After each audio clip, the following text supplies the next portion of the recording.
누가복음 1장.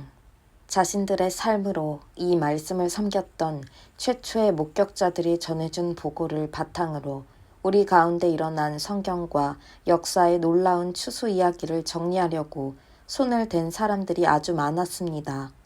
이야기의 발단부터 시작해 모든 보고를 아주 자세히 살펴본 나도 데오빌로 각하를 위해 모든 것을 상세하게 기록하기로 했습니다. 이로써 각하께서는 그동안 배운 것이 믿을 만한 것임을 확실히 알게 될 것입니다. 천사가 요한의 출생을 알리다. 유대 왕 헤롯이 다스리던 때에 아비야 반열에서 직무를 맡은 제사장이 있었다. 그의 이름은 사가랴였다. 그의 아내는 아론의 후손으로 이름은 엘리사벳이었다. 이들 부부는 주의하여 계명의 도를 지키고 하나님 앞에서 깨끗한 양심을 품고서 바르게 살았다. 그러나 엘리사벳이 임신을 할 수 없어 그들에게는 자식이 없었고 이미 나이도 많았다. 마침 사가랴가 자기 차례가 되어 하나님 앞에서 제사장 직무를 수행하고 있었는데 그가 하나님의 성소에 들어가 분향하는 일을 맡게 되었다. 그것은 평생 한 번 오는 일이었다. 분향 시간에 회중은 성전 바깥에 모여 기도하고 있었다.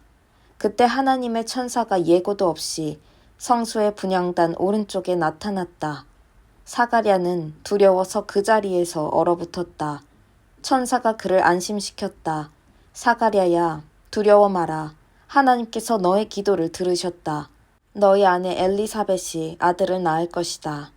너는 그의 이름을 요한이라고 하여라. 너는 기뻐서 사슴처럼 뛸 것이며 너뿐만 아니라 많은 사람들이 그의 출생을 즐거워할 것이다. 그는 하나님께 큰 인물이 될 것이다. 그는 포도주와 맥주를 마시지 않을 것이며 모태에서 나오는 순간부터 성령으로 충만할 것이다. 그는 이스라엘의 많은 아들, 딸들을 하나님께로 돌아오게 할 것이다.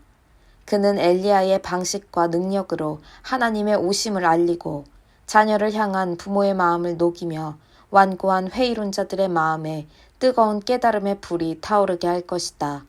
그는 백성으로 하여금 하나님을 맞을 준비를 하게 할 것이다. 사가랴가 천사에게 말했다. 그 말씀을 믿으라는 말입니까? 나는 늙은 사람이고 내 아내도 늙었습니다. 그러자 천사가 말했다. 나는 하나님의 파수꾼 가브리엘이다. 나는 너에게 이 기쁜 소식을 전해주려고 특별히 보내심을 받았다. 그런데 너가 내 말을 믿지 않으니 너의 아들이 태어나는 날까지 너는 말을 하지 못할 것이다. 내가 너에게 한 말은 하나님의 때가 되면 그대로 다 이루어질 것이다. 한편 사가랴를 기다리던 회중은 그가 성소 안에 왜 그렇게 오래 있는지 이상하게 여기며 조바심을 냈다.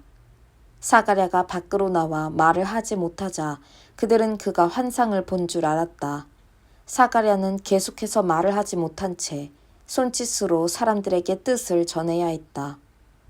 제사장 직무 기간이 끝나자 사가랴는 집으로 돌아갔다. 얼마 후에 그의 아내 엘리사벳이 임신했다.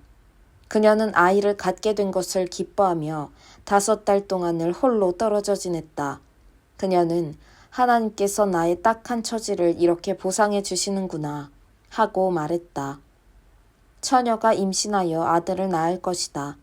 엘리사벳이 임신한 지 6달이 되었을 때 하나님께서 천사 가브리엘을 갈릴리 나사렛 동네에 다윗의 자손인 남자와 약혼한 한 처녀에게 보내셨다. 남자의 이름은 요셉이고 처녀의 이름은 마리아였다. 가브리엘이 들어가서 마리아에게 인사했다. 잘 있었느냐? 너는 하나님의 아름다움으로 안과 밖이 다 아름답구나. 하나님께서 너와 함께 하신다. 마리아는 크게 동요하며 그 인사에 감춰진 뜻이 무엇인지 궁금히 여겼다. 천사가 그녀를 안심시켰다. 마리아야, 조금도 두려워할 것 없다. 하나님께서 너에게 주시는 놀라운 선물이 있다. 너가 임신하여 아들을 낳을 것이니 그 이름을 예수라고 하여라. 그는 크게 되어 지극히 높으신 분의 아들이라 불릴 것이다. 주 하나님께서 그에게 그의 조상 다윗의 왕위를 주실 것이다. 그는 영원히 야곱의 집을 다스리고 그의 나라는 영원 무궁할 것이다. 마리아가 천사에게 말했다. 하지만 어떻게 그럴 수 있습니까? 나는 남자와 잠자리를 같이 한 적이 없습니다. 천사가 말했다. 성령께서 너에게 임하셔서 지극히 높으신 분의 능력이 너의 위에 머물 것이다. 그러므로 너가 낳을 아기는 거룩하신 분, 하나님의 아들이라 불릴 것이다. 너는 너의 사촌 엘리사벳이 늙은 나이에 아이를 가진 것을 알고 있느냐? 모두가 아이를 가질 수 없다고 하던 그녀가 임신한 지 6달이 되었다. 보아라, 하나님께는 불가능한 일이 없다. 마리아가 말했다. 이제야 모두 알겠습니다. 나는 섬길 준비가 된 주님의 여종입니다. 당신의 말씀대로 내게 이루어지기를 원합니다. 천사가 그녀를 떠나갔다. 여자 가운데 참으로 복된 자. 마리아는 잠시도 지체하지 않았다. 그녀는 일어나 유대 산지의 한 동네로 가서 곧장 사가랴의 집을 찾아가 엘리사벳에게 문안했다. 엘리사벳이 마리아의 인사를 받을 때에 그녀의 뱃속에서 아기가 뛰놀았다. 엘리사벳은 성령이 충만하여 뜨겁게 노래했다. 그대는 여자 가운데 참으로 복되고 그 뱃속의 아기도 복되다. 내 주님의 어머니가 나를 찾아오다니 이 큰 복이 어찌된 일인가. 그대의 문안하는 소리가 내 귀에 들리는 순간 내 뱃속의 아기는 마냥 기뻐서 어린 양처럼 뛰놀았다. 하나님께서 하신 말씀을 믿고 그 말씀대로 다 이루어질 것을 믿는 여자는 복되다. 마리아가 말했다. 하나님이 들려주신 복된 소식으로 내 마음 터질 듯하니 내 구주 되신 하나님의 노래로 기뻐 춤추리라.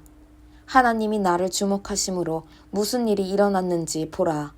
나는 이 땅에서 가장 복된 여자다. 하나님이 내게 행하신 일 영원토록 잊지 않으리. 다른 모든 것과 구별되시는 하나님, 그 이름 거룩하시다. 그 앞에 두려워 떠는 이들에게 그의 잡이 물밀듯 밀려오네. 그가 팔을 뻗어 능력을 보이셨고 거만 쓸에 허세 부리는 자들을 흩으셨다.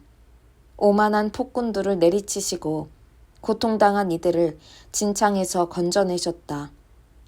가난하고 굶주린 사람들이 잔치상에 앉으니 야멸친 부자들이 냉대를 당했다. 기억하셔서 풍성한 잡이 드높이 쌓으시며 택하신 자녀 이스라엘을 품으셨다. 아브라함으로 시작해 지금까지 약속하신 대로 그의 자비가 정확히 이루어졌다.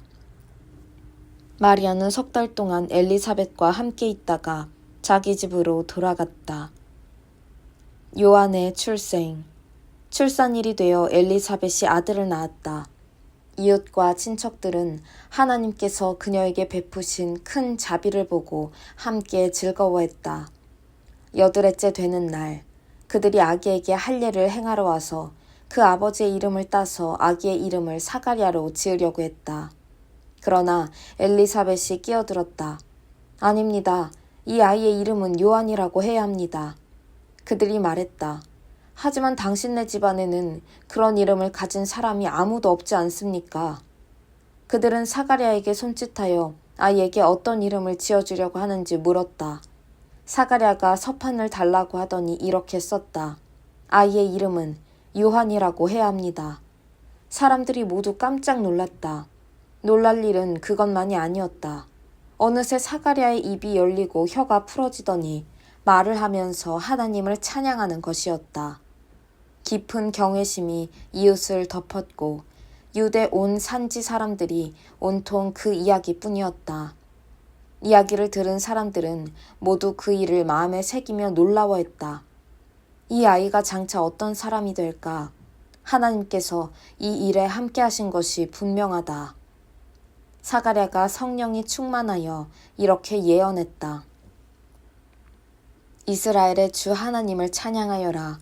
그가 오셔서 그 백성을 자유케 하셨다. 그가 구원의 능력을 우리 삶의 중심에 그의 종 다윗의 집에 두셨으니 그의 거룩한 예언자들을 통해 오래전 약속하신 말씀 그대로 우리를 원수들과 우리를 미워하는 모든 손에서 건지셨다. 우리 조상에게 자비를 베푸셔서 말씀하신 것을 기억하고 행하셨으니 곧 우리 조상 아브라함에게 맹세하신 대로 적진에서 우리를 구하셨다. 우리로 하여금 세상 걱정 없이 그분을 예배하며 사는 날 동안 그분 앞에 거룩하게 하셨다. 지극히 높으신 분의 예언자인 내 아기여, 너는 주님 앞에 가서 그의 길을 예비하고 그의 백성에게 구원과 죄 용서의 소식을 전해줄 것이다. 하나님의 자비로우신 마음, 하나님의 해돋음 우리에게 임하셔서 어둠 속 죽음의 그늘에 앉아있는 이들을 비추고 우리의 길을 한 걸음씩 밝혀 평화의 길로 인도할 것이다. 아이는 자라며 심령이 굳세어졌다. 그는 예언자로 이스라엘에 등장하기까지 광야에서 살았다. 누가복음 2장 예수의 탄생. 그 무렵 아우구스투스 황제가 명령을 내려 제국 전역의 인구조사를 실시하도록 했다. 이것은 구레뉴가 시리아 총독일 때 실시한 첫 인구조사였다. 모든 사람이 자기 조상의 고향으로 가서 조사를 받아야 했다. 요셉도 인구조사를 받으러 갈릴리 나사렛 마을에서 다윗의 동네인 유대 베들레헴으로 올라갔다. 그는 다윗의 자손이었으므로 그곳으로 가야 했다. 요셉은 약혼녀 마리아와 함께 갔는데 그녀는 임신 중이었다. 그들이 거기 머무는 동안 출산할 때가 되었다. 마리아는 첫 아들을 낳았다. 여관에 방이 없어서 그녀는 아기를 포대기에 싸서 구유에 뉘었다. 목자들이 예수 탄생의 소식을 듣다. 근처 들에서 목자들이 밤을 새며 양떼를 지키고 있었다. 그때 갑자기 하나님의 천사가 그들 가운데 서고 하나님의 영광이 그들 주위를 두루 비추었다. 목자들은 두려워 떨었다. 천사가 말했다. 두려워 마라. 내가 여기 온 것은 온 세상 모든 사람을 위한 놀랍고 기쁜 사건을 알려주기 위해서다. 방금 다윗의 동네에 구주가 나셨으니 그는 메시아요 주님이시다. 너희는 가서 포대기에 쌓여 구유에 뉘어 있는 아기를 찾아라. 어느새 어마어마한 천사 합장대가 나타나서 그 천사와 더불어 하나님을 찬양했다. 높은 하늘에서는 하나님께 영광, 땅에서는 그분을 기쁘시게 하는 모든 사람에게 평화. 천사 합장대가 하늘로 물러가자 목자들이 서로 의논했다. 어서 베들레헴으로 가서 하나님이 우리에게 계시해 주신 곳을 우리 눈으로 직접 보자. 그들은 그곳을 떠나 한달음에 달려가서 마리아와 요셉과 구유에 누워있는 아기를 찾아냈다. 목자들은 두 눈으로 직접 보고 믿었다. 그들은 만나는 모든 사람에게 천사들이 그 아기에 대해 해준 말을 전했다. 목자들의 이야기를 들은 사람들은 모두 깊은 감동을 받았다. 마리아는 이 모든 것을 마음 깊이 간직해 두었다. 목자들은 보고 들은 모든 것으로 인해 하나님께 영광과 찬송을 돌려드리며 벅찬 가슴으로 돌아갔다. 정확히 자기들이 들은 그대로 되었던 것이다. 아기 예수의 정결 예식. 8회째에 할례를 행할 날이 되어 아기의 이름을 예수라고 지었다. 이는 아기가 잉태되기 전에 천사가 전해준 이름이었다. 모세의 규정에 따라 정결 예식을 치를 날이 되자 마리아와 요셉은 아기를 데리고 예루살렘으로 올라갔다. 어머니의 태에서 처음 난 남자는 누구나 하나님께 거룩한 제물이 되어야 한다고 규정한 하나님의 율법에 따라 아기를 하나님께 바치려는 것이었다. 또한 하나님의 율법에 정한 대로 산비둘기 한 쌍이나 집비둘기 새끼 2마리를 희생제물로 드리려는 것이었다. 당시 예루살렘에 시므온이라는 사람이 있었는데 그는 이스라엘이 구원받기를 바라고 기도하며 살아온 선한 사람이었다. 성령께서 그 사람 위에 머물러 계셨다. 일찍이 성령께서 그가 죽기 전에 하나님의 메시아를 볼 것이라고 그에게 일러주셨다. 시므온은 성령께 이끌려 성전으로 들어갔다. 마침 아기 예수의 부모가 율법에 규정한 예식을 행하려고 아기를 데려왔다. 시므온은 아기를 품에 안고 하나님을 찬양했다. 하나님, 이제 이 종을 놓아주시되 약속하신 대로 저를 평안히 놓아주셨습니다. 제 눈으로 주님의 구원을 보았고 모든 사람이 볼 수 있도록 밝히 드러났습니다. 이는 이방 나라들의 하나님을 계시하는 빛이요 주님의 백성 이스라엘에게는 영광입니다. 예수의 부모는 이 말에 놀라서 아무 말도 하지 못했다. 시므온이 그들을 축복하면서 어머니 마리아에게 말했다. 이 아기는 이스라엘 가운데 많은 사람들의 실패와 회복의 표이자 오해와 반대를 받을 인물, 당신의 마음을 칼로 찌를 고통입니다. 그러나 그 거부는 오히려 그들의 가면을 벗겨내어 마침내 하나님께서 그들의 실체를 드러내실 것입니다. 아셀 지파 바누엘의 딸인 예언자 안나도 거기에 있었다. 안나는 나이가 아주 많았다. 그녀는 결혼하고 7년 만에 혼자 된 이후로 84살이 되도록 과부로 살았다. 안나는 성전 경내를 떠나지 않고 금식하고 기도하며 밤낮으로 하나님께 예배를 드렸다. 시므온이 기도하고 있는 바로 그때에 안나가 나타나 하나님께 찬송을 드리면서 예루살렘의 해방을 간절히 기다리는 모든 사람에게 이 아기에 대해 이야기해 주었다. 마리아와 요셉은 하나님의 율법에 규정된 일을 다 마치고 갈릴리에 있는 자기 동네 나사렛으로 돌아왔다. 거기서 아이는 튼튼하고 지혜롭게 자랐다.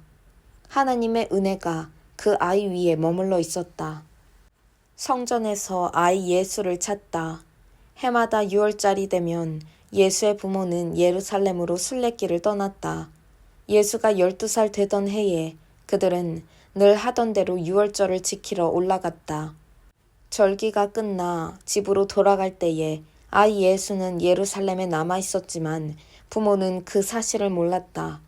그들은 순례자의 무리 어딘가에 아이가 있겠거니 생각하고 꼬박 하룻길을 가서야 친척과 이웃 가운데서 아이 예수를 찾기 시작했다.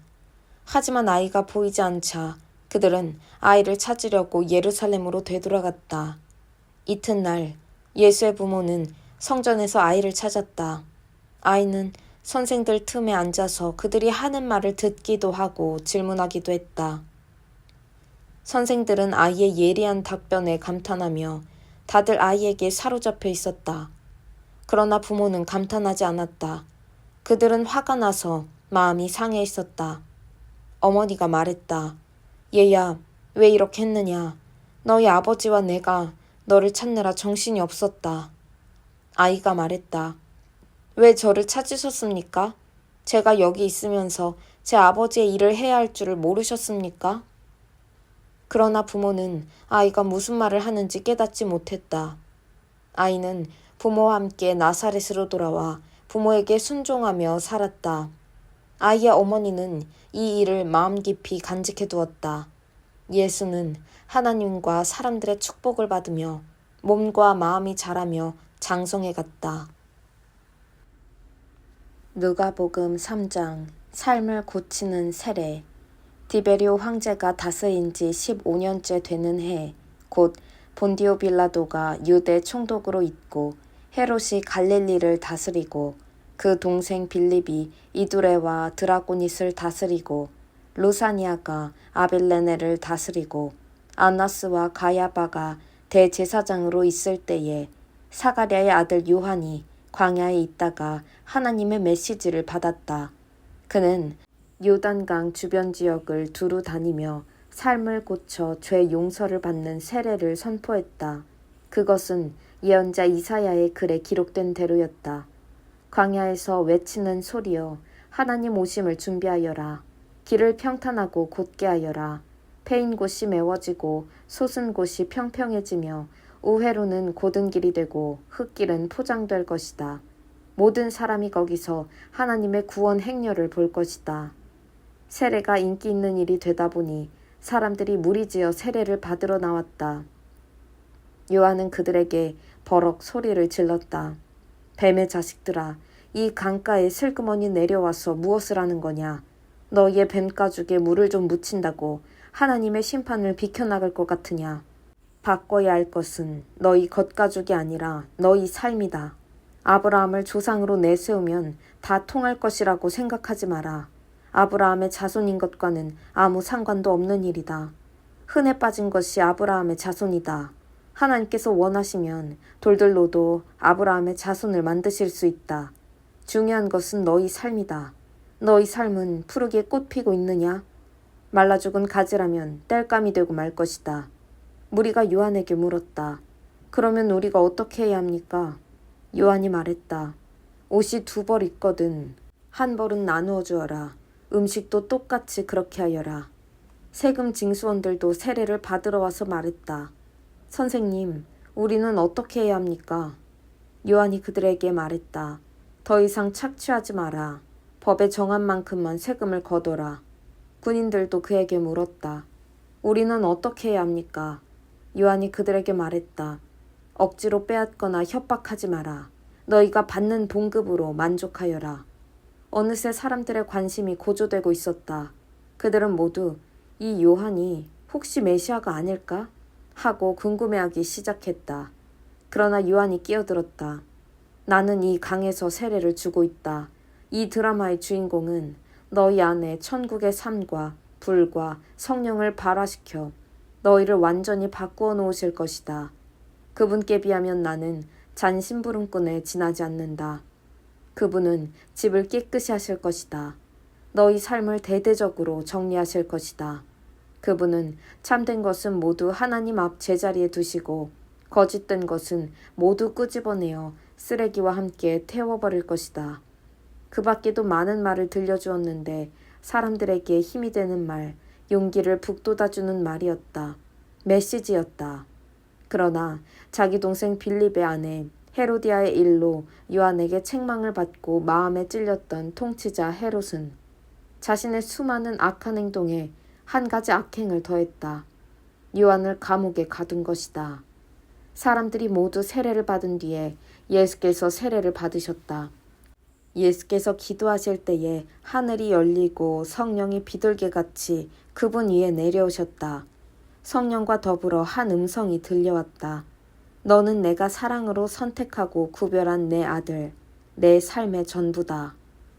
아담의 아들, 하나님의 아들. 예수께서 공생애를 시작하실 때 나이가 30살쯤 되셨다. 그분은 사람들이 알기로는 요셉의 아들이셨고 요셉은 헬리의 아들, 헬리는 맏닷의 아들, 맏닷은 레위의 아들, 레위는 멜기의 아들, 멜기는 얀나의 아들, 얀나는 요셉의 아들, 요셉은 맏다디아의 아들, 맏다디아는 아모스의 아들, 아모스는 나훔의 아들, 나훔은 에슬리의 아들, 에슬리는 낫게의 아들, 낫게는 마앗의 아들, 마앗은 맏다디아의 아들, 맏다디아는 서머인의 아들, 서머인은 요색의 아들, 요색은 요다의 아들, 요다는 요하난의 아들, 요하난은 레사의 아들, 레사는 수룹바벨의 아들, 수룹바벨은 스알디엘의 아들, 스알디엘은 네리의 아들, 네리는 멜기의 아들, 멜기는 앗디의 아들, 앗디는 고삼의 아들, 고삼은 엘마담의 아들, 엘마담은 에르의 아들, 에르는 예수의 아들, 예수는 엘리에세의 아들, 엘리에세는 요림의 아들, 요림은 맏닷의 아들, 맏닷은 레위의 아들, 레위는 시므온의 아들, 시므온은 유다의 아들, 유다는 요셉의 아들, 요셉은 요남의 아들, 요남은 엘리야김의 아들, 엘리야김은 멜레아의 아들, 멜레아는 맨나의 아들, 맨나는 맏다다의 아들, 맏다다는 나단의 아들, 나단은 다윗의 아들, 다윗은 이새의 아들, 이새는 오벳의 아들, 오벳은 보아스의 아들, 보아스는 살몬의 아들, 살몬은 나손의 아들, 나손은 암미나답의 아들, 아미나답은 아드민의 아들, 아드민은 아니의 아들, 아니는 헤스론의 아들, 헤스론은 베레스의 아들, 베레스는 유다의 아들, 유다는 야곱의 아들, 야곱은 이삭의 아들, 이삭은 아브라함의 아들, 아브라함은 데라의 아들, 데라는 나홀의 아들, 나홀은 스룩의 아들, 스룩은 르우의 아들, 르우는 벨렉의 아들, 벨렉은 헤버의 아들, 헤버는 살라의 아들, 살라는 가이난의 아들, 가이난은 아박삿의 아들, 아박삿은 셈의 아들, 셈은 노아의 아들, 노아는 레멕의 아들, 레멕은 무드셀라의 아들, 무드셀라는 에녹의 아들, 에녹은 야렛의 아들, 야렛은 마할랄렐의 아들, 마할랄렐은 가이난의 아들, 가이나는 에노스의 아들, 에노스는 셋의 아들, 셋은 아담의 아들, 아담은 하나님의 아들이었다. 누가복음 4장. 마귀에게 시험 받으시다. 예수께서 성령이 충만하여 요단강을 떠나 성령께 이끌려 광야로 가셨다. 예수께서 광야에서 40일을 밤낮으로 마귀에게 시험을 받으셨다. 그동안 예수께서 아무것도 드시지 않았고 그 기간이 다 되니 예수께서 배가 고프셨다. 마귀는 그분의 배고픔을 이용해 첫 번째 시험을 내놓았다. 너는 하나님의 아들이니 이 돌한테 명하여 빵덩이가 되게 해보아라. 예수께서 신명기를 인용해 답하셨다. 사람이 빵으로만 사는 것이 아니다. 두 번째 시험으로 마귀는 그분을 이끌고 높은 데로 올라가서 지상의 모든 나라를 한꺼번에 펼쳐보았다. 그런 다음 마귀가 말했다. 너를 즐겁게 해줄 이 모든 영광이 다 너의 것이다. 이 모든 것이 내 손에 있으니 누구든지 내가 원하는 자에게 넘겨줄 수 있다. 내게 경배하기만 하면 다 너 것이다. 예수께서 다시 한번 신명기 말씀으로 쐐기를 박으셨다. 주 너의 하나님, 오직 그분만을 경배하여라. 일편단심으로 그분을 섬겨라. 세 번째 시험으로 마귀는 그분을 예루살렘으로 데려가서 성전 꼭대기에 세워놓고 말했다. 너가 하나님의 아들이면 뛰어내려 보아라. 그분께서 천사들을 시켜 너를 보호하고 지키게 하셨다. 천사들이 너를 받아서 발가락 하나 돌에 채이지 않게 할 것이다 라고 성경에 기록되지 않았느냐. 예수께서 대답하셨다. 그렇다. 하지만 주 너의 하나님을 시험하지 말라고도 기록되어 있다. 그것으로 시험이 끝났다. 마귀는 잠시 물러갔고 숨어서 다음 기회를 노렸다. 눌린 사람들을 자유케 하시다. 예수께서 성령의 능력을 입고 갈릴리로 돌아오셨다. 예수께서 오셨다는 소식이 그 지방에 두루 퍼졌다. 예수께서 회당에서 가르치시자 모든 사람이 환호하고 즐거워했다.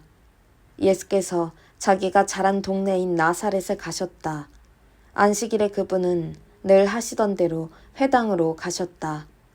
예수께서 성경을 낭독하려고 서시자 누군가가 그분께 예언자 이사야의 두루마리를 건넸다. 예수께서 두루마리를 펴서 다음과 같이 기록된 곳을 찾으셨다. 하나님의 영이 내게 임하시니 그가 나를 택하여 가난한 이들에게 복된 소식의 메시지를 전하게 하셨다. 나를 보내셔서 감옥에 갇힌 이들에게 사면을, 눈먼 이들에게 다시 보게 됨을 선포하고 놀리고 지친 이들을 자유케 하여 지금은 하나님이 일하시는 해라고 선포하게 하셨다. 예수께서 두루마리를 말아 그 맡은 사람에게 돌려주시고 자리에 앉으셨다. 회당 안의 시선이 일제히 그분께 모아졌다. 그러자 예수께서 이렇게 말문을 여셨다. 방금 너희가 들은 성경 말씀이 역사가 되었다. 이 성경 말씀이 바로 지금 이 자리에서 이루어졌다. 예수께서 어찌나 말씀을 잘하시는지 보고 듣던 사람들이 모두 놀랐다. 그러나 한편으로는 이렇게 말했다. 이 사람은 우리가 어려서부터 알던 요셉의 아들이 아닌가? 예수께서 대답하셨다. 너희는 의사야, 가서 너의 병이나 고쳐라 하는 속담을 인용해서 너가 가버나움에서 한 일이 있다던데 그것을 여기 너의 고향에서도 해보아라 할 것이다. 하지만 내가 너희에게 해줄 말이 있다. 예언자는 자기 고향에서 환영받지 못하는 법이다. 엘리야 시대에 3년 반 동안 가뭄이 들어 기근으로 땅이 황폐해졌을 때에 이스라엘에 과부가 많았으나 시돈의 사렙다에 사는 과부에게만 엘리야가 보냄을 받지 않았느냐. 또 예언자 엘리사 시대에 이스라엘에 나병 환자가 많았으나 깨끗함을 받은 사람은 시리아 사람 나아만 뿐이었다. 회당 안에 있던 사람들 모두가 그 말에 화가 났다. 그들은 예수를 내몰아 동네 밖으로 쫓아낸 다음 동네 끝에 있는 벼랑으로 끌고 가서 그를 밀쳐 죽이려고 했다. 그러나 예수께서 그들에게 벗어나 자기 길을 가셨다. 예수께서 갈릴리의 한 마을 가버나움으로 내려가셔서 안식일에 사람들을 가르치셨다. 그들이 놀라며 감동을 받았다. 그분의 가르침은 그들이 늘 듣던 모호한 궤변이나 인용문과는 달리 아주 솔직하고 확신에 차서 권위가 있었다. 그날 회당에 귀신 들려 고통당하는 사람이 있었다. 그가 소리를 질렀다. 아, 나사렛 사람 예수여, 무슨 일로 우리에게 왔습니까? 나는 당신이 무슨 일을 하려는지 압니다. 당신은 하나님의 거룩한 분이시며 우리를 멸하러 왔습니다. 예수께서 그의 입을 막으셨다. 조용히 하고 그에게서 나오너라. 귀신은 모든 사람이 보는 앞에서 그 사람을 쓰러뜨리고 떠나갔다. 귀신은 그 사람에게 상처는 입히지 않았다. 그러자 모든 사람이 크게 놀라서 서로 수군거렸다. 이게 어찌된 일인가? 이 사람은 말한 대로 이루어지게 하는 사람인가? 이 사람이 나가라고 명령하면 귀신도 떠나는가? 마을 전체가 온통 예수 이야기뿐이었다. 병든 사람들을 고쳐주시다. 예수께서 회당을 떠나 시몬의 집으로 가셨다. 시몬의 장모가 고열에 시달리고 있었다. 사람들이 예수께 그녀를 위해 뭔가를 해주시기를 구했다. 예수께서 곁에서 지켜보시다가 열병이 떠나라고 명령하자 열병이 떠났다. 그 장모가 곧 일어나 일행의 저녁을 준비했다. 해가 저물자 사람들이 여러 병을 앓고 있는 사람들을 예수께 데리고 왔다. 예수께서는 한 사람 한 사람에게 손을 얹어 고쳐주셨다.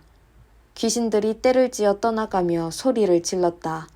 하나님의 아들이여, 당신은 하나님의 아들입니다.